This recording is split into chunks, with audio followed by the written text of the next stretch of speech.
अस्सलामुअलैकुम प्रोग्राम आज के अखबार के साथ मैं हूं रज़ा अब्बास और ईद उल फितर का पहला दिन है और इस स्पेशल प्रोग्राम के साथ हम बातें करेंगे बहुत सारी, मगर इससे पहले ईद उल फितर की मुनासबत से चूँकि बड़ी खुशियों वाला दिन है और ढेरों खुशियां अपने तमाम देखने वालों को, अपने नाजरीन को, अपने सामीन को, पाकिस्तान में बसने वाले तमाम शहरियों को और सरहद पार तमाम अहले तौहीद को इस दिन की मुनासबत से बड़ी ढेरों सारी जो खुशियां हैं वो इस प्लेटफार्म से, सच टीवी के प्लेटफार्म से आप सभी को मुबारक हों। कहने को ये दवा अमूमन जो है ये बड़ी रवायती सी लगती है, लेकिन इसके अंदर हमने देखा है कि बड़ी तासीर है, बहुत असर रखती है कि जब भी आपकी ज़िंदगी के अंदर खुशियाँ आ जाती हैं तो फिर इन खुशियों को या फिर ऐसे मौके आ जाते हैं जो खुदावंद तबारक व तआला की तरफ से हमें इनायत होते हैं, जिस तरह माह रमज़ान मुबारक है और इसके बाद से जिस तरह ईद उल फितर की खुशी है तमाम मुसलमानों के लिए, अहले तौहीद के लिए। तो ऐसे में जब ऐसे दिन आ जाया करें तो अपनी जो खुशियां हैं उनको उन लोगों के साथ ज़रूर बांटें, उन लोगों के साथ ज़रूर तकसीम करें। ऐसे लोगों को अपनी दस्तरखान का हिस्सा ज़रूर बनाएं, अपनी महफिल का हिस्सा ज़रूर बनाएं जिन्होंने अपनों को, बहुत सारे अपनों को खो दिया है या फिर उनका आपके अलावा कोई अपना नहीं है। क्योंकि इससे पहले हमने देखा है जो कोविड की जो लहर पूरी दुनिया में आई है, परवरदिगार का लाख लाख शुक्र अदा करें कि जिस तरह से मुल्क पाकिस्तान में खुदावंद ताला का जिस तरह से लुत्फ़ रहा है और हमने इस तरह से जो सूरत हाल है वो हमने नहीं देखी है हमारे मुल्क पाकिस्तान के अंदर। जिस तरह बड़ी अच्छी हिकमत अमली भी रही है, हमने बड़े अच्छे तरीके से निपटा भी है, कहीं ना कहीं कोताहियाँ हो जाती हैं, लेकिन बहरहाल अगर मजमूई तौर पर देखें तो हमने बड़े अच्छे तरीके से डील भी किया। और यही वजह है कि आज हम इस दिन को बिना किसी SOPs के हम इसको सेलिब्रेट भी कर रहे हैं, खुशियाँ मना रहे हैं। और यही होना चाहिए कि जब कोई ऐसी अमूमी तौर पर या ओवरऑल एक ऐसी वबा का हमें सामना करना पड़ जाए तो बहैसियत कौम हमें ज़िम्मेदारी का मुजाहरा भी करना पड़ता है। तो नाज़रीन, आज बड़ा स्पेशल प्रोग्राम है और इसमें जो हम बातें करने वाले हैं, अमूमन तो इस प्रोग्राम का जो यकीनी तौर पर आप इससे आगाह हैं कि सियासी अमूर के ऊपर बात होते हैं, सियासी अमूर के हवाले से सवालात मेहमानों के सामने हम रखते हैं, उसके जवाबात भी लेते हैं, तज़्ज़िया भी लेते हैं, मगर ये होगा, सवालात होंगे, ज़रूर होंगे, लेकिन मुनफरिद नौइयत के होंगे। क्योंकि आज हमारे इस प्लेटफार्म में, हमारे इस प्रोग्राम में जो आज के हमारे मेहमान हैं वो बड़े ख़ास हैं, बड़ी मुनफरिद पर्सनैलिटी है उनकी।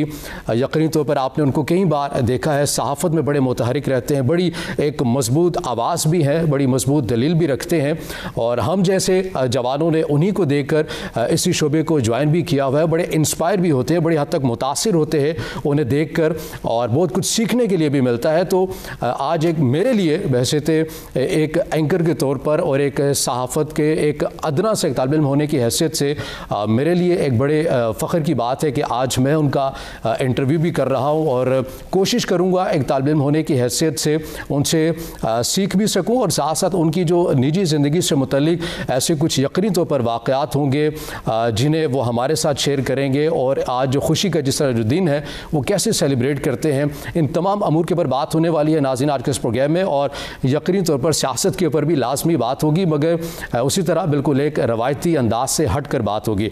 तो नाज़रीन, अपने मेहमान का तारुफ करवाते हैं। हमारे आज के इस खसूसी प्रोग्राम में जो खसूसी हमारे मेहमान बने हैं, एंकर पर्सन हैं, सीनियर साफ़ी तज्ज़ियाकार हैं आदिल शाहज़ेब साहब।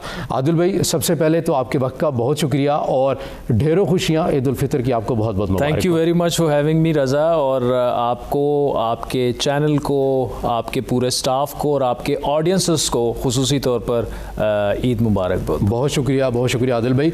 आदिल भाई, अमूमन जो इस तरह का आगाज़ किया जाता है या बात की जाती है जब भी आप जैसी शख्सियत हमारा मेहमान बनते हैं तो हमने देखा है कि क्योंकि हम इस उम्र में आ चुके हैं कि ज़िम्मेदारियाँ होती हैं, इंसानों के ऊपर सारी चीज़ें होती हैं, लेकिन यकीनी तौर पर हम अगर आज इस स्टेज के ऊपर हैं तो हमने इससे पहले बचपन भी गुजारा है, हमने लड़कपन भी गुजारा है।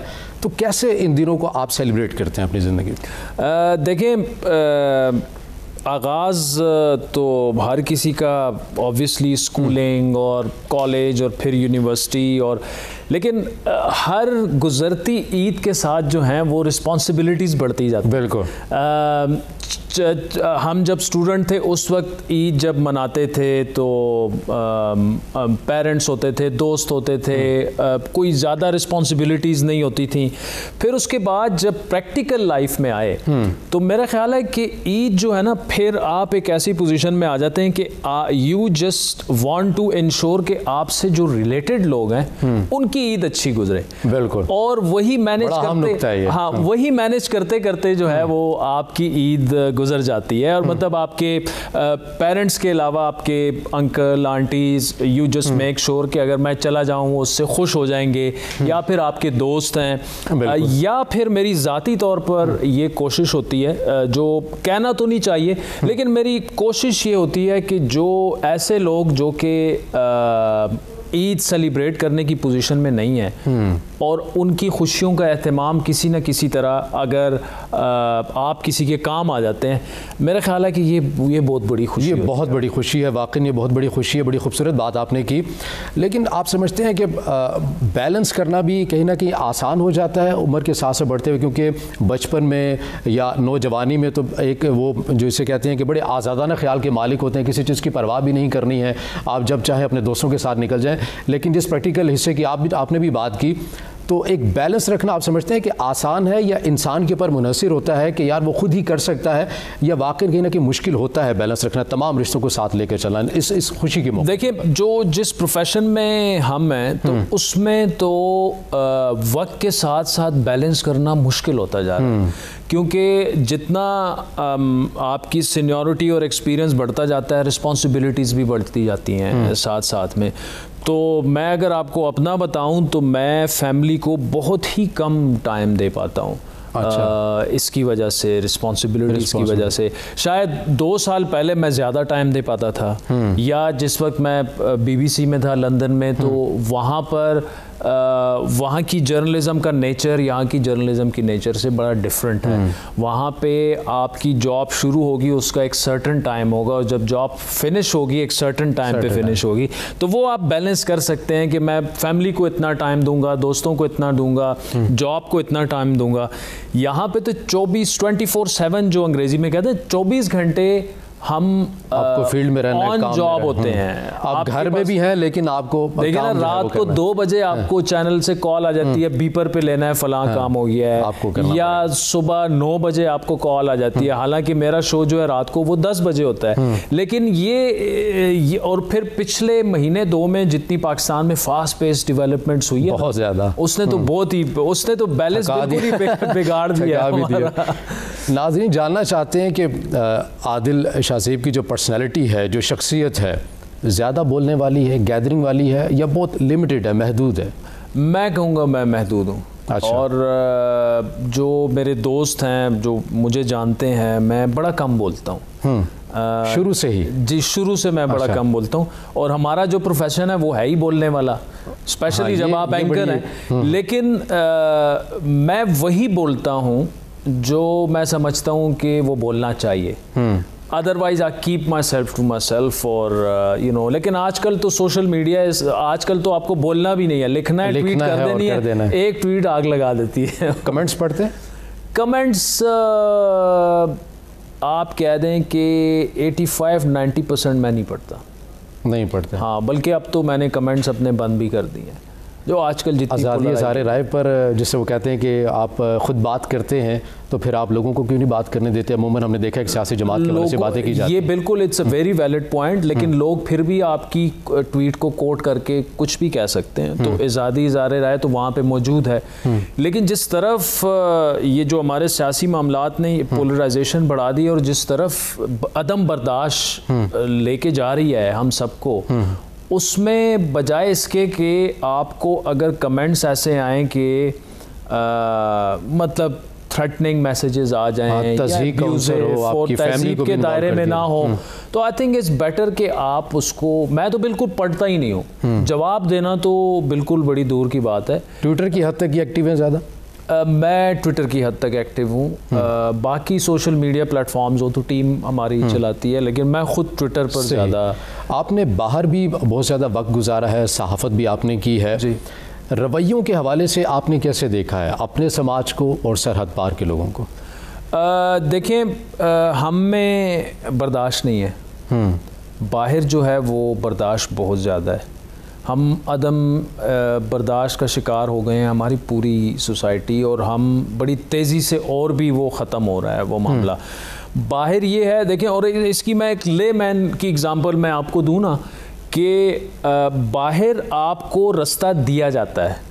सही। मतलब आप गाड़ी चला रहे हों या वो, यहाँ कोई आपको रास्ता नहीं देगा। यहाँ अगर आप ही किसी को रास्ता दे दें तो ठीक है, वरना जो खुद बना के निकल जाएंगे, बना के आपको रास्ता निकलना। बाहर आपको रास्ता बनाना नहीं पड़ता, वो एक कर्टसी होती है वो। और ये मतलब ऐसा नहीं कि हर मुल्क बाहर ऐसा है, लेकिन ज़्यादातर यूरोपियन कंट्रीज़ हों या यूएस हो, मेरा ज़्यादा टाइम तो इंग्लैंड में गुजरा है, फिर उसके बाद ऑस्ट्रेलिया, न्यूजीलैंड में कुछ मतलब पेशा वराना जिम्मेदारियों की वजह से टाइम गुजरा है।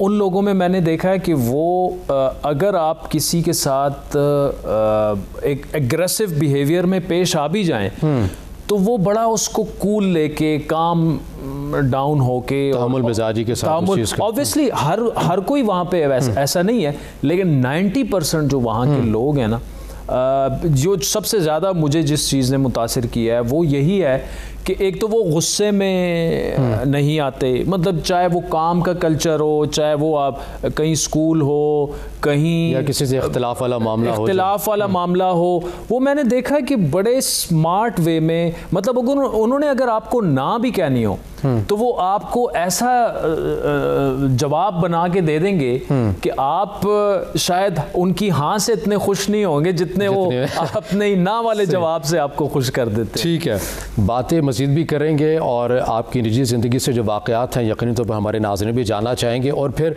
ये सवाल भी ब्रेक के बाद जब हम वापस आएंगे तो पूछेंगे सहाफ़त ही क्यों। तो नाज़रीन, आदिल भाई से गुफ्तगू का जो सिलसिला है वो जारी और सारी है, बहुत सारी बातें अभी बाकी हैं हमने करनी है। आप रहिए हमारे साथ, यहाँ मुख्तसर एक ब्रेक लेंगे और ब्रेक के बाद वापस आएंगे।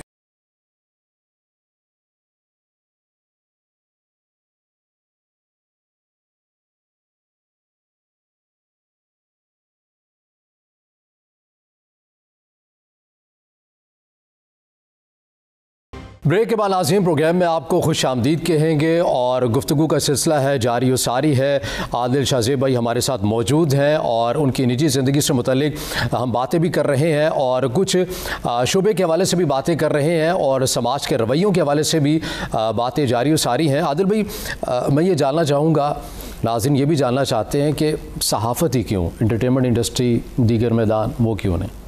आई थिंक मेरी जिस किस्म की पर्सनालिटी है तो मैं थोड़ा सा फोकस रह के मैं ये कहूँगा कि मैं बड़ा कम काम करता हूँ, लेकिन मैं फोकस रह के काम करने वाला आदमी हूँ।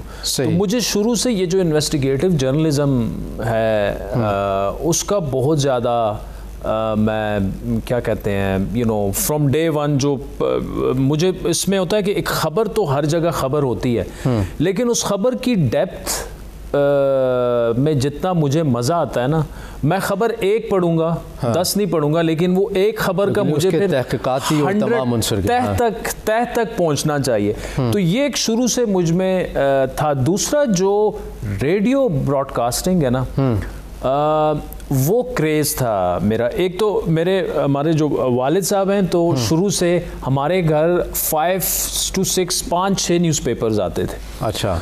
तो वो ब्रॉटअप मेरा ऐसा हुआ कि स्कूल से के टाइम से ना मुझे सुबह स्कूल जाने से ज़्यादा इसकी फ़िक्र होती थी कि पेपर पहुंच आए हैं कि नहीं, फ्रॉम स्कूल डेज। तो वो आप में वो चीज़ आहिस्ता आहिस्ता एम्बेड होती रहती है। फिर कॉलेज और यूनिवर्सिटी पूरा सारा हो गया, और साथ में जो जब मैं फर्स्ट ईयर में था तो बल्कि स्कूल के टाइम से ही, लेकिन ज़्यादातर फिर फर्स्ट ईयर में मुझे ज़्यादा कि जो वॉइस ऑफ अमेरिका और BBC की बुलेटिन्स होते थे ना सुबह 6 बजे और 7 बजे, जो BBC का सैरबीन होता था, वो सुनना। तो वो चलते चलते जब यूनिवर्सिटी में डिसीजन आया कि यही करना है, इसी जानिब जाना है, तो उसमें फिर एक ऐसा दिन आया कि मैंने फिर जब BBC का सैरबीन प्रेजेंट किया तो that was a big day for me, कि जो प्रोग्राम आपका ब्रॉटअप जिस प्रोग्राम पे हुआ हो, आप सुनते सुनते और उसी को फिर आप जाके कर रहे हो। ये जब रेडियो का सैरबीन मैंने प्रेजेंट किया, फिर उसके बाद टीवी का अपना BBC का लंदन में जो उनका टीवी का बुलेटिन होता है, सो वो एक जर्नी ऐसी है कि उसमें पता ही नहीं चला, इतना साल उसमें गुजर गए। यानी बचपन से ही इसी शोबे के अंदर शौक था और इसी से वाबस्ता रहने का भी एक आज़म भी था। जी, मैं एक तो मैं इस तरफ मैं माइल था, पॉलिटिक्स में बहुत ज़्यादा मेरा इंटरेस्ट था, और दूसरा जिस तरह मैंने कहा कि मेरे वालिद साहब जो हैं वो आज भी उसी तरह वही रूटीन वही न्यूज़पेपर्स, और अभी तो चूंकि देखें ये इलेक्ट्रॉनिक मीडिया तो 2002-03 के बिल्कुल उसमें आया ना, तो अभी इस वक्त उनकी रूटीन ये है कि वो उनको हर एक चैनल की हेडलाइन की डिफरेंस का पता होता है कि ARY ने इस तरह इस खबर को रिपोर्ट किया है, जियो ने इस तरह किया है, मतलब वो हेडलाइंस नहीं मिस करते। रात 10 बजे तक जो है ना वो फिर मेरा प्रोग्राम देख के, अच्छा, और मुझे सबसे ज़्यादा फीडबैक उनका आता है, अच्छा वो फलां इंटरव्यू में तुमने जो है ना तो वो वैसे ही देखते रहते हैं, लेकिन फिर ऑब्वियसली जब मेरा प्रोग्राम हो वो तो बिल्कुल ही नहीं मिस करते। तो वो एक माहौल हमारा ऐसे था, यानी घर के अंदर से आपको इतनी आरा मिल जाती हैं और इतना कुछ सीखने के लिए भी, और जिसे कह लें कि ओपिनियन आपको मिल जाती हैं वालिद साहब की तरफ से भी, वो बड़ी इनफ होती है, बड़ी कीमती चीज़ें होती हैं, वरना हर कोई इस तरह राय देना, क्योंकि हमने देखा है कि माशरे के अंदर जो तनकीद और तज़ीक वाला उनसर है वो नुमाया होता है। लेकिन मुझे साहब ये बताइएगा, 3 ऑप्शन देता हूँ, ये इनमें से आपको ज़्यादा अच्छा कौन लगता है, मुतासिर कौन करता है और क्यों? वसीम बदामी, शाहज़ेब खानज़ादा, फ़हाद हुसैन? शाहज़ेब करता है। Shahzeb is a good friend, और वो उन लोगों में शामिल है। जब मैं BBC छोड़ कर आ रहा था पाकिस्तान, हम न्यूज़ ज्वाइन करने, तो वो उन लोगों में शामिल है जिनसे मैंने मशवरा किया था। And by the way he was not in favour of me moving back. अच्छा, क्योंकि BBC का अपना एनवायरनमेंट होता है इंटरनेशनल जर्नलिज्म का, और वो सारा। शाहज़ेब में ये है कि वही जो मुझे खबर में डेप्थ जो चाहिए होती है ना, he belongs to that depth, वो आपको उस जर्नी पे लेके जाता है। और दूसरा ये है कि तैयारी के लिहाज से मेरे ख्याल में कि मैंने उस जैसा शो होस्ट बड़ी तैयारी के साथ करते हैं, बहुत कम लोग हैं ऐसे। वसीम शरारती, मासूमाना सवाल, मासूमाना, again a very good friend, और हम एक कोर्स था कुछ 2 वीक्स का, बल्कि हमने टर्की का विज़िट इकट्ठे किया। अच्छा, तो वहाँ उनसे थोड़ा सा क्लोज हुआ, फिर हम तकरीबन 2 वीक, अब तकरीबन कुछ 6 महीने पहले की बात है, वहाँ पे हमने इकट्ठा टाइम गुजारा। So he is a versatile anchor, वो हर चीज़ में फिट हो जाता है, इसमें तो कोई शक नहीं है। मतलब सम टाइम ना व्हाट अमेजेस मी कि यार वो 11 बजे अपना जो उसका शो होता है ना, सीरियस पॉलिटिकल शो है, वहाँ से निकल के जो रमज़ान ट्रांसमिशन में जंप लगा लेता है, और उसका मोड ही अलग है रमज़ान ट्रांसमिशन गेम शोज, फिर ईद स्पेशल शो, वो क्रिकेट यस, क्रिकेट में मैं ऐसा मतलब अक्सर उससे पूछता भी हूँ कि यार मैं तो देखें, मैं अपने आप को एक सीरियस जर्नलिस्ट कंसिडर करता हूँ, तो मेरे लिए तो जब इवन अपने मैं ईद शोज रिकॉर्ड करता हूँ ना, आई स्ट्रगल। हमें तो एक ही चीज़ आती है, सियासत तो सीरियस सहाफ़त पर बात करना, उसके अलावा बड़ा मुश्किल है। मतलब आप मेरे सामने अगर कोई शोबिज़ की पर्सनालिटी बिठा दें, मैं फंस जाऊंगा किसी एक्टर या एक्ट्रेसेस का, और लेकिन वसीम में ये कमाल है। और फ़हाद हुसैन मैं कहूँगा कि वो क्लास हैं जर्नलिज्म में, मतलब वो जिस तरीके से अपना बैलेंस मेंटेन रखते हैं ना, बड़ा मुश्किल काम है। देखिए पाकिस्तान में लाइंस ड्रॉ हो चुकी हैं कि या आप प्रो रिजीम सहाफ़ी हैं, या आप एंटी रिजीम सहाफ़ी हैं, या आप इस पार्टी की लाइन टो करेंगे, या आप इस पार्टी की लाइन टो करेंगे।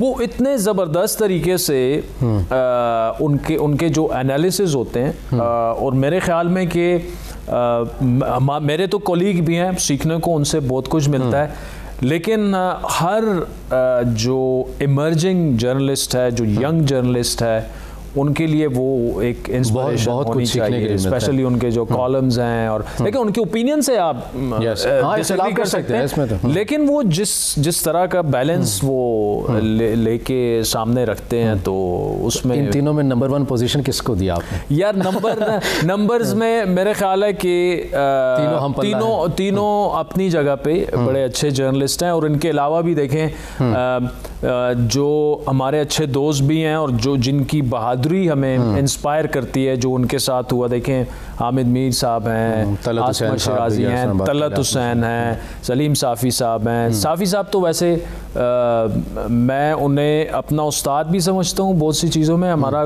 तकरीबन we have known each other for almost 22 years.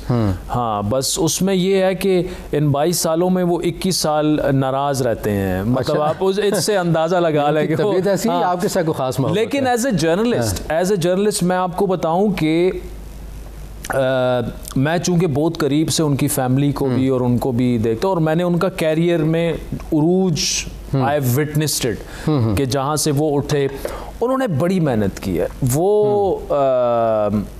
मतलब बड़े क्या कहते हैं, लोअर मिडिल क्लास किस्म की फैमिली, फिर ज़्यादा वो पढ़ी लिखी फैमिली से भी नहीं थे, लेकिन जिस तरीके से उन्होंने अपने आप को यहाँ तक पहुँचाया, बिल्कुल, तो वो भी एक ऐसे लोगों के लिए इंस्पिरेशन है कि जो कुछ करना चाहते हैं और कुछ करने की उनमें ख्वाहिश और वो होती है। तो मैं इनको नंबर्स में नहीं दूंगा, आप ठीक है, मेरे लिए इशू बन जाएगा। सही है। लेकिन साथ में बताइएगा कि आवाम को जब आप देखते हैं, हमारा ताल्लुक़ जो है आवाम के साथ भी रहता है, उन्हीं की आराओं को भी हमने देखकर अपने तजिए को एनालिसिस भी करना होता है।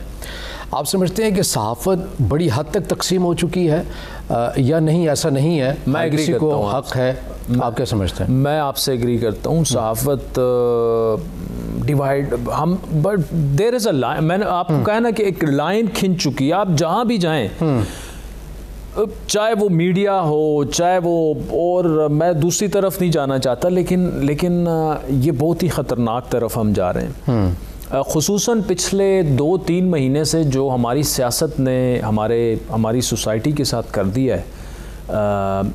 देखें ना, मदीना मुनव्वरा जैसे जगह, पाक और हुर्मत वाली जगह पे भी वाक़यात का इस तरह का होना, मसाजिद में होना, या नूर आलम ख़ान के साथ जो 2-3 वाक़यात हुए, या कल कासिम सूरी के साथ जो हुआ, ये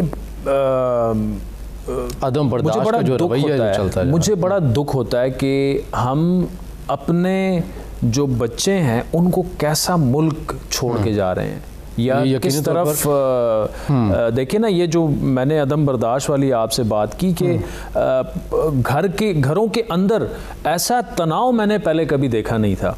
कि फ़र्ज़ करें, जो अगर आप इमरान ख़ान के साथ हैं या दूसरा इमरान ख़ान का मुखालिफ है, तो वो एक दूसरे को मरने मारने पे तुले हो।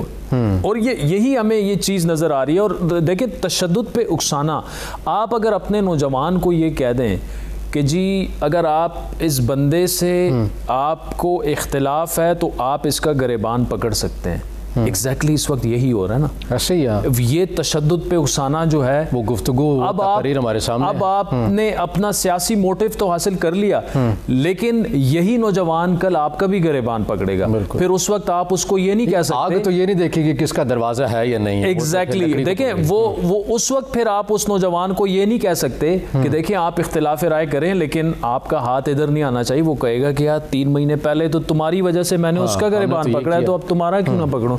So I hope sanity prevails। और हमें तो अपना वतन अजीज़ है, जो भी हुक्मरान हो वो हुक्मरानी करें, उनको पसंद करना ना पसंद करना ये अवाम का हक है। इलेक्शंस होते हैं, मेरा ख्याल है हम जर्नलिस्टों को भी इन चीज़ों के बारे में सोचना चाहिए, खुसूसन जब आप एक जमात के नैरेटिव को लेकर आगे चलते हैं। उसमें फिर ये होता है कि देखें, सहाफ़त और सियासत में भी एक थिन लाइन है।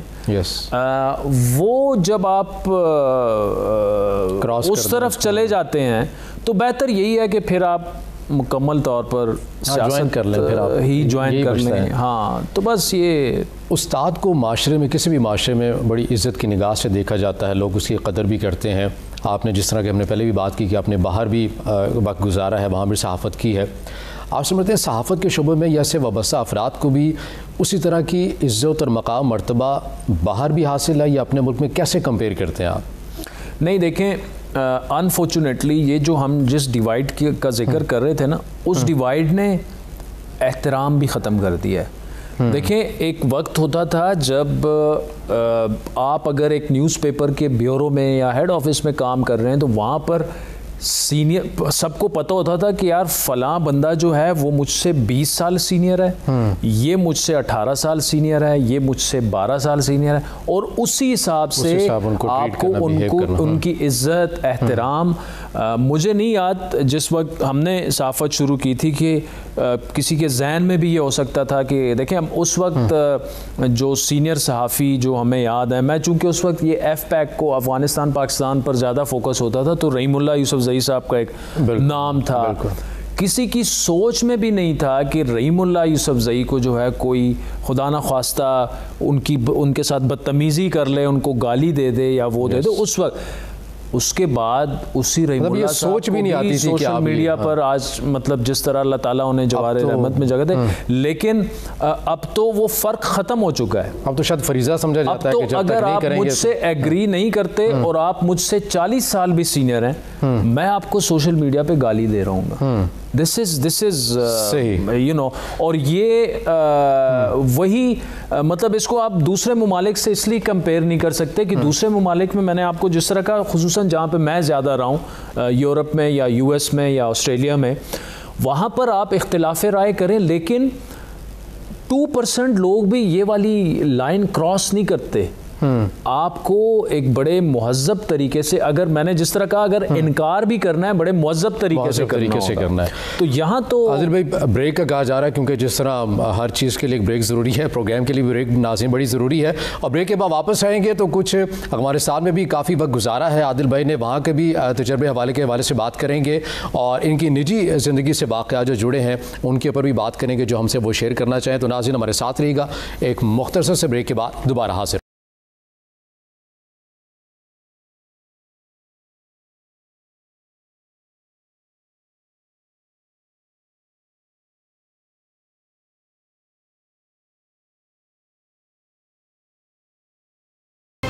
ब्रेक के बाद आज़िम प्रोग्राम में आपको खुश आमदीद कहेंगे और बड़ी दिलचस्प जो गुफ्तगू है वो जारी उसारी है। जिस तरह से हम बात कर रहे हैं प्रोग्राम के आगाज़ में ही आदिल भाई से, जिस तरह वो तजर्बात अपने शेयर कर रहे हैं, समाज के हवाले से भी बातें कर रहे हैं, अपनी पसंदीदा पर्सनैलिटी के हवाले से भी बात कर रहे हैं और बड़ी हद तक कैसे वो इस शोबे के अंदर आए हैं, किस चीज़ ने उसको मुतासर किया है, जो एक फ़ैमिली का जो पस मंज़र होता है या जिस माहौल के अंदर इंसान परवरिश पाता है उसने कितना साथ दिया है जिस शोबे को उन्होंने ज्वाइन किया है। तो तमाम गुफ्तगू आपने सुनी है और प्रोग्राम के इस सेगमेंट में हम बात कर लेते हैं कुछ आदिल भाई की ज़ाती ज़िंदगी के हवाले से भी। अफगानिस्तान का जैसे वो टूर करके आए और बड़ा एक तारीख साज़ दिन था जिसको उन्होंने ख़ुद कवर किया है, वो वहाँ पर एग्जैक्टली मौजूद थे और अपनी आँखों से वो मनासिर उन्होंने देखे हैं, उसको कवर भी किया है। आदिल भाई मुझे ये बताइएगा, इससे पहले कि मैं अपने दीगर आपकी ज़िंदगी के जो शोबे हैं उनसे मुतल्लिक़ बात करूँ, अफ़गानिस्तान के तारीख साज़ लम्हात थे, एक तारीख़ रकम हुई है, बड़े अरसे से एक जंग भी जारी थी, आपने तमाम कवर किया है, कैसा तजर्बा रहा वहाँ? तजर्बा तो जर्नलिस्टिकली स्पीकिंग तो ख़बर ही अफ़गानिस्तान थी पूरी दुनिया में बिल्कुल जब ये हुआ, और एक जर्नलिस्ट के लिए हेडलाइन कवर करना और इंटरनेशनल हेडलाइन कवर करना, फिर वो वॉर जोन में, तो वो उस लिहाज से तो ठीक था, लेकिन मेरा ख़्याल है कि मेरी सहाफ़ती ज़िंदगी में वो जो एक हफ़्ता मैंने वहाँ गुजारा, 8 दिन, वो सबसे ख़तरनाक दिन थे। अच्छा। जिसमें आपको कुछ पता नहीं किस वक्त क्या हो जाए। मतलब हम बज़रिए बाय रोड हम निकले, इस्लामाबाद से निकलते हुए पेशावर फिर तोरखम हम पहुँचे, तो वहाँ हमें रोक लिया गया कि जी आप तो जा नहीं सकते, हालांकि हमारे पास वीज़ा पाकिस्तानी पासपोर्ट पे पूरा। तो 3-4 घंटे हम वहाँ पे रुके रहे, लेकिन बिला आखिर फिर हमें इजाज़त मिल गई कि जी आप ठीक है, आप चले जाएं। और वहाँ की आर्मी थी या तालिबान जिन्होंने आपको रोका? नहीं, यहाँ से हमें जाने नहीं दिया। अच्छा, यहाँ से जाने, वो कोविड SOPs और उसकी वजह से कुछ NOC आपको लेनी पड़ती है। अच्छा, सही। तो वो फिर जब NOC हमें मिल गई तो वो जाने दिया गया। फिर हम तोरखम पहुँचे, तो तोरखम में वहाँ पर पुख्तनिस्तान एक चौक है, तो मुझे इशू ये था कि 1 घंटे का प्रोग्राम होस्ट करना, वो भी अफगानिस्तान से, और वो जो सारा एक माहौल और तालिबान आ चुके हैं, जंग जारी है, और फिर ऑब्वियसली आप कमरे के अंदर रहते हुए तो प्रोग्राम करना थोड़ा सा, वो एक अलग तजुर्बा है वो चीज़ें। हाँ। तो वो पुख्तनिस्तान चौक में मैं कर रहा था अपना प्रोग्राम, और इतने में जो है तकरीबन 15-20 नौजवान जो हैं बड़े वो गुस्से में, मेरे आगे वो क्या कहते हैं, एक दायरा बना लिया कि हमसे बात करो, ये पूरा सारा।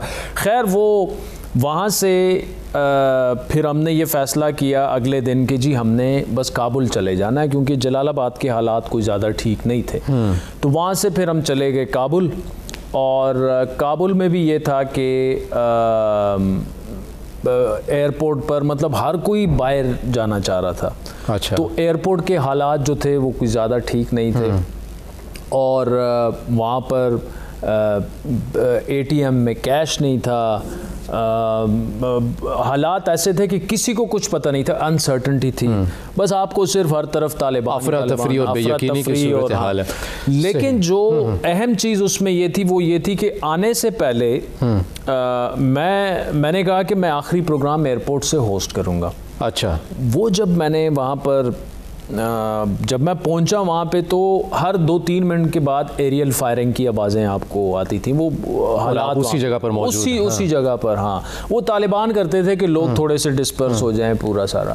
खैर मैंने रिकॉर्डिंग शुरू की, तो वो वहाँ पे उनकी तालिबान की 313 बदरी ब्रिगेड वाले जो होते हैं ना, लंबे चोट, जिस तरह SSG हमारे जवान हैं, बिल्कुल उसी तरह उन्होंने वो बनाया। उन्होंने मुझे रोक लिया, आपके पास इजाज़त नहीं है, तो दे डिटेन्ड मी बेसिकली।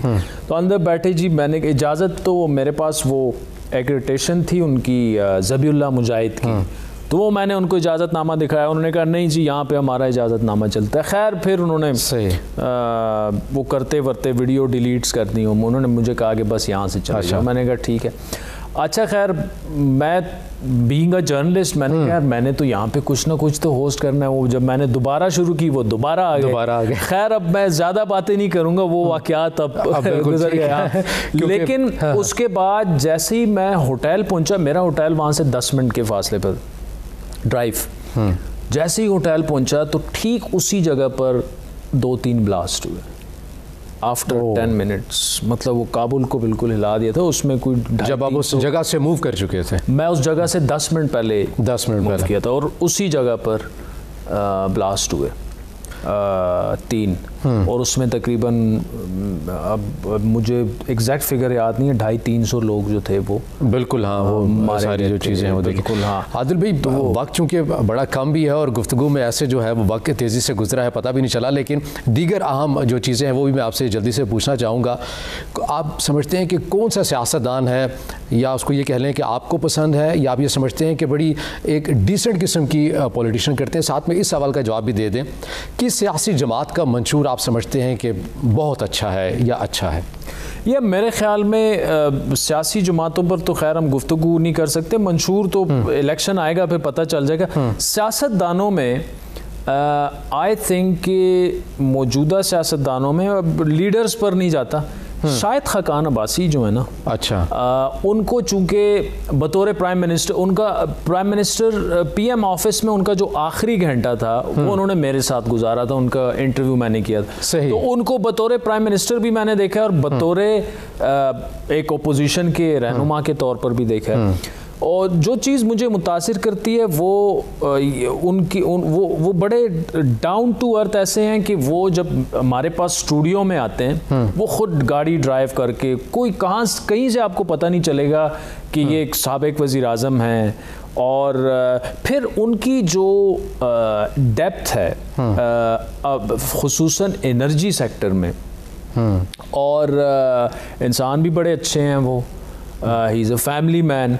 तो वो मुझे एक ऐसा बंदा लगता है, अगर शाहिद खान किसी और पार्टी में भी होता तो मेरे यही उनके यही होते हैं अगर वो किसी भी सियासी जमात। हाँ, रिगार्डलेस ऑफ, ये इसकी वजह से नहीं कि चूंकि वो PMLN खास एक जमात से हैं, जी, यानी उनकी पर्सनैलिटी ऐसी है। उनकी पर्सनैलिटी ऐसी। आदिल ज़्यादा पेटू हैं, बहुत चीज़ों को पसंद करते हैं, कोई ख़ास डिश होगी या खाना पीना बहुत ज़्यादा बड़ा लिमिटेड है?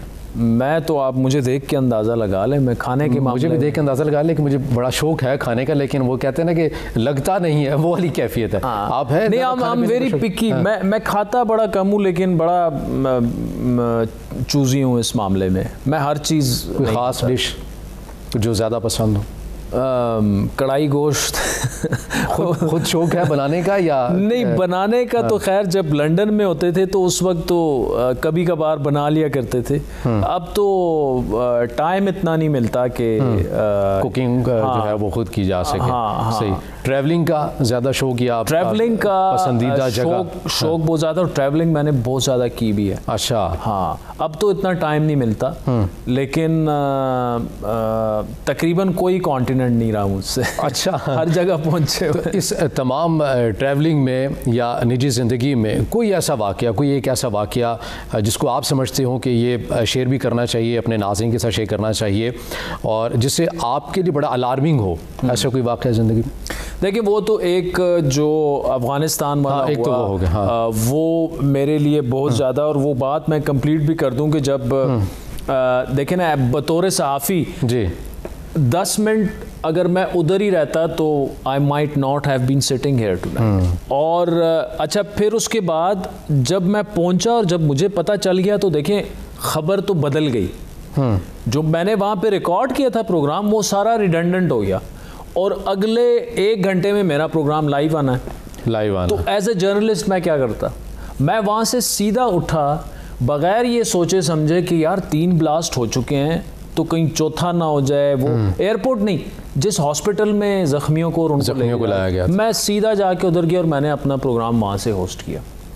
और वहाँ पे भी जो मैंने देखा तो ये आपको दिखाता है कि एक सहाफ़ी की ज़िंदगी कैसे होती है, लेकिन ये मिजरीज़ भी आपको दिखाता है कि अफ़गानिस्तान के लोग जो हैं, what they have gone through। और बतौर सहाफ़ी इसको कवर करना भी बड़ा मुश्किल होता है, ऐसे मनाज़िर बहुत मुश्किल होता है। देखिए, मुझे एटलीस्ट मैंने एक वाक़े में आपको बताया कि मुझे तालिबान ने डिटेन किया, लेकिन 8-10 जगहों पे, जो मुख्तलिफ जगहों पे जब उन्होंने हमें रोका, जिस तरह से हमसे क्वेश्चनिंग और वो की गई, तो ये बड़ा मुश्किल होता है। और एक ज़रा इंटरेस्टिंग वाक़या, और वो ये कि मैं जा रहा था एडिलेड, जो 2015 का वर्ल्ड कप कवर करने। तो वो मैं दुबई एयरपोर्ट जैसे ही पहुंचा तो तकरीबन कोई 2.5 घंटे के बाद हमारी फ़्लाइट थी नेक्स्ट। तो और मुझे सख्त नींद आई हुई थी। मैं जहाज़ पे बिल्कुल नहीं सो सकता, ना गाड़ी में ना जहाज़। अच्छा। हाँ, सिर्फ मैं अपने बेड में सो सकता हूँ, अदरवाइज़ बड़ा मुश्किल होता है। खैर, वो मैं जैसी मैंने थोड़ी सी टेक लगाई, मैं सो गया। और जी सो गया, और जैसे ही मैं उठाऊँ तो अब मेरे नाम की अनाउंसमेंट्स हो रही हैं कि जी आप पहुंच जाएं। अच्छा, बिल्कुल पता ही नहीं चला ना। अच्छा, मैंने ना वो बोर्डिंग बनाया ना कुछ और, मुझे ये पता ही नहीं। अच्छा, मैं उधर ही एयरपोर्ट पे ही फिर मैंने पूछा, मैंने कहा जी गेट नंबर, उन्होंने कहा गेट नंबर फ़लाँ। तो मैंने कहा कितना टाइम है? उन्होंने कहा जी यहाँ से तो आपको 20 मिनट लगेंगे, और मेरा ख्याल है कि कोई 10 मिनट फ़्लाइट में रहते हैं। अच्छा। खैर, मैं बड़ी मुश्किल से दौड़ लगाते लगाते पहुंचे किसी तरह। मैं किसी तरह जो है वो पहुंचा। वो मेरी वजह से वो फ़्लाइट उन्होंने 5 मिनट और डिले कर ली, लेकिन जैसे ही मैं पहुंचा तो उन्होंने कहा यार आपकी वजह से इतनी डिले हो गई है, बट ख़त्म, मज़ीद में मामला ख़त्म। ठीक है। मैंने कहा जी आप बताएं अगली फ़्लाइट कब है? वो अगली फ़्लाइट पे 12 घंटे बाद मैंने दूसरी, फिर 12 घंटे बाद। आदिल भाई, वक्त बिल्कुल ख़त्म हो चुका है। मैं आखिर में अपने नाज़रीन के लिए और आप जो पैगाम देना चाहते हैं वो ज़रूर मैं लेना चाहूँगा। और माशरे के अंदर जिस तरह से एक कदम बर्दाश्त का मामला है, जिस तरह पोलराइज हो चुकी है सोसाइटी, क्या कहेंगे आप अपने नाज़रीन? देखिए, मैं एक तो उस पर तो काफ़ी हमारी बात हो चुकी है। दूसरा ये कि ये पोलराइजेशन की वजह से और सियासी नज़रियात और इख्तलाफात की वजह से अगर आपके घर में कोई आप एक दूसरे से नाराज़ हैं तो इस ईद एक ऐसा मौका होता है कि इस पे आप सब कुछ ख़त्म कर सकते हैं। या आपके मोहल्ले में किसी से आपकी तलखी है इन नज़रियात की वजह से, तो मेरा ख्याल है कि देखें ये सियासतदान जो हैं ऑब्वियसली ये मुल्क चलाते हैं, लेकिन ये आपको उतना नहीं दे सकते जितना कि आपके वो भाई आपको दे सकते हैं जिनसे आप नाराज हैं। या जो आपके मोहल्लेदार हैं वो आपके ज्यादा काम आएंगे बजाय इन लोगों के। तो इनके लिए लड़ने मरने की कोई ज़रूरत नहीं है। और इल्तिजा मेरी ये है कि इस ईद पर जो भी आपसे नाराज़ है, और खुसूसन आपके वालिदैन में से अगर कोई आपसे नाराज़ है, तो ये आपके पास मौका है कि उन्हें राज़ी कर लें, वरना देर ना हो। बहुत अच्छा पैगाम नाज़रीन आदिल भाई ने दिया है और हमें यकीनी तौर पर इसके ऊपर अमल दरामद भी करना होगा। ये पैगाम नहीं है, एक समझ लें कि एक नसीहत भी होती है जिससे हम अपने माशरे को बड़ा एक अच्छा और मुस्बत रुझान की जानिब हम राग़िब भी कर सकते हैं। एंकर पर्सन सीनियर सहाफ़ी तज़कियाकार आदिल शाह ज़ेब साहब से मौजूद थे। आपके वक्त आदिल भाई बहुत शुक्रिया और एक बार फिर से आपको ढेरों खुशियाँ मुबारक। प्लेजर है। थैंक यू नाज़रीन, इस प्लेटफॉर्म से यकीनी तौर पर आखिर में मैं ये पैगाम ज़रूर देना चाहूँगा जिस तरह आदिल भाई ने बड़ा अच्छा पैगाम दिया है आखिर में।